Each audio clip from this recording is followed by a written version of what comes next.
తర్వాత దాని గురించి ప్రార్థన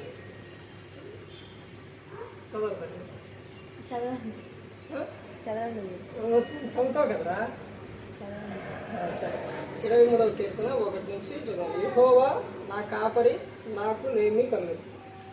పచ్చిగల చోట్లను ఆయన నన్ను పరుండజేస్తున్నాడు. శాంతికరమైన జలముల యొద్ద నన్ను నడిపించున్నాడు. నా ప్రాణములకు ఆయన సేద తీర్చున్నాడు.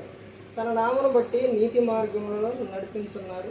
గాఢంధకారపు లోయలో నేను సంచరించినను ఏ అపాయములకు భయపడను. నీవు నాకు తోడై ఎందువు, నీ గుడ్డి కరయు నీ దండములను నాదించును.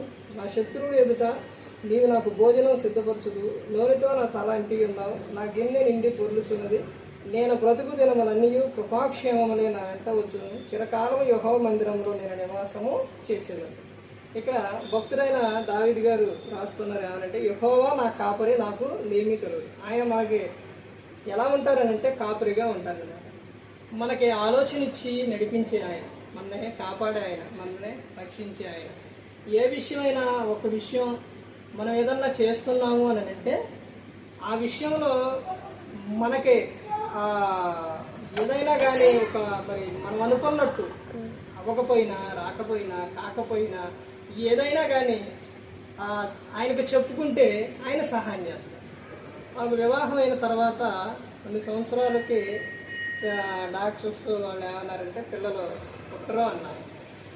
అప్పుడు అన్నప్పుడు వెంటనే వచ్చేసి బండి అలా పెట్టేసి ఏడ్చుకొని వెళ్ళిపోయి, ప్రభు నాకు పిల్లలు పుట్టరంటానని ప్రభు దేవునికి చెప్పుకున్నప్పుడు ఆయన గొప్ప కార్యం చేశాడు.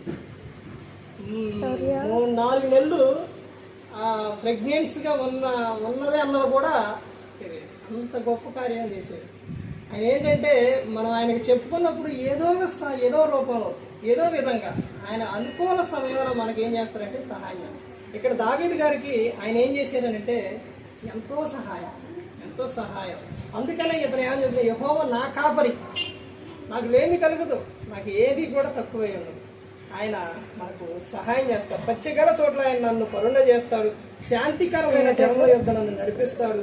నా ప్రాణములకు ఆయన సేద తీరుస్తాడు. తన నామను బట్టి నీతి మార్గంలో నన్ను నడిపించుతున్నాడు. గాఢంధకారపు లోయలో నేను సంచరించిన ఏ అపాయమునకు భయపడను. ఏ అపాయం వచ్చినా కానీ భయపడను. నీవు నాకు తోడయ్యందుకు నీ దుడ్డు కరియు నీ దండములను ఆదరించును. నా శత్రువు ఎదుట నీవు నాకు భోజనం సిద్ధపరుచుదు. నూనెతో నా తలాంటి ఉన్నావు. నా గిన్నె నిండి పొర్లుచున్నది. నేను బ్రతుకు దినములన్నీ కృపాక్షేమములే నా వెంట వచ్చును. చిరకాలం యెహోవా మందిరంలో నేను నివాసము చేసేసాను. మనం బ్రతికే దినాలన్నీ కూడా కృపాక్షేమములు మనకు వస్తాయి.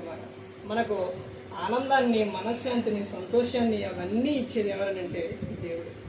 ఆయనకే మనం ప్రతి ఒక్కటి చెప్పుకున్నప్పుడు కుమారుడి ద్వారా మన ప్రతి అవసరం కూడా తీరుస్తుంది. అందుకే ప్రతి ఒక్క ఏ విషయంలో మనం మిగిలినది పడకుండా ఏదైనా కానీ ఎలాంటి సమస్య అయినా కానీ ఆయన చెప్పుకున్నప్పుడు ఆయనే మనకు పరిష్కారం తీరుస్తారు. భక్తుల జీవితాల్లో లోకంలో ఆయన ఎన్నో విషయాలు ఎన్నెన్నో ఎంతో సహాయం ఆయన చేసి ఉన్నారు. మనందరి కోసం యేసుక్రీస్తు ప్రభువు లోకానికి శిలువలో తన ప్రాణాన్ని పెట్టి ఉన్నారు. మరి ఈ విధంగా మాట్లాడించిన తండ్రి నేను కృతజ్ఞతాస్తుతులు చెల్లిస్తూ మరో శ్రద్ధగా మీకు ప్రభు పేరున హృదయపూర్వకంగా చెల్లిస్తూ మాట్లాడుతూ అందరికీ